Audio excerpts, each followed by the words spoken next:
Therefore, you are maybe, and I papa be the same for be to just say President John Dramani Mahama are responsible for all the arrests going on in Ghana. Wano na ashe tumi si yankwachichi emrantie ne mabawa ne yakwachichi wo mu efiri TikTok no. Ebiem so onkai hunu say or less than 4 years. It is achichi na oye no. Wonyai ne ntwaye. Eyensem hunu na President John Dramani Mahama oye no. Eya akwaye say sa court case se munyina mokai Agyenkwaa untimi present ya chini. Yade ne court ese ne kobla echina kobla eno mu court ne deny ni bail yeso onko normally the next 2 days eno ne yenu abema ya babo ntere was President Dramani Mahama wo eno amatumi kese pa e o judge no ensem so onye o musa edin kan na Fante Comedy Yayra Agyenkwaa ena yenu Obama entino hwe ye na less than 4 years Momi yanko ani enko tie ni mla. President Mahama ni ame ache no. Fante Comedy se Obama boku ase and wo AY obi ya chi ni bia no hold President Mahama responsible. Yeah, and the two other ladies, where are they? In fact, yet yomo about 90 hours later. 96 hours. I said on backward. President Mahama na ye. And you see, my main can't say President Mahama ni NDC for say and you coup d'etat no more the back Ghana. Ye ni na ko to about 7 December. What we need the following day, but about Miapolis. What else? As if we say, some majority shareholders, or Mukabi and Kabi, a wrong impression of Mukati. They should stop it. But Mahama now he has less than 4 years old.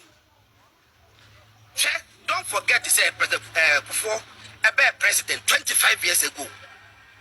Why you can't flag as a young rich about what calculate? I had 25 years ago.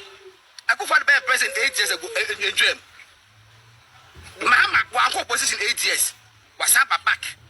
In 3 years' time, over position. I am telling the hawks within the party, within the NDC, say they should tone down. Free speech. And nobody else said for Brazil. TikTokers. Me a trained journalist. If I say be a Makoya didn't meet him. Because who cool school you about the ethics and what.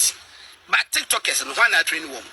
Has anybody trained the TikTokers? No. Nobody. You see, it's a new media. You be tough and the reforms be done when training be.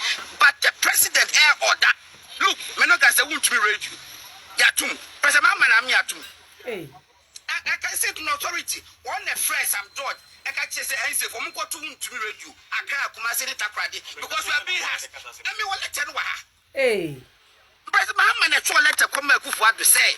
And then police for agents and for radio stations here to me nan I could for the night. Me ba to Ghana president be also one idea. Some say president. It's not why. Me mama anti bo betra be. In fact, at the question it goes beyond IGP. It goes beyond some joy. That is why we are where we are. President Mahama you should be at President Mahama. Odofo, yase ka akwe tie ne kokonum. Samo amatie nua be men. O say any President John Dramani Mahama are responsible for all the arrest. Wono ana atro letter kase pa akwa Sam George. So onko to untumi radio stations nim. Accra de yatum, Kumasi de yatum, Takrade de so. Oma close everything down. It is a President John Dramani Mahama de uye yaba pen ebu so. Kai hunu say less than 4 years. Nianso yabeba power. Yenu yabeme on neka. Ya semo Ghana de sia de honyanyo yo. E honyanyo ikula yo. Mrs. of the living ye makramu.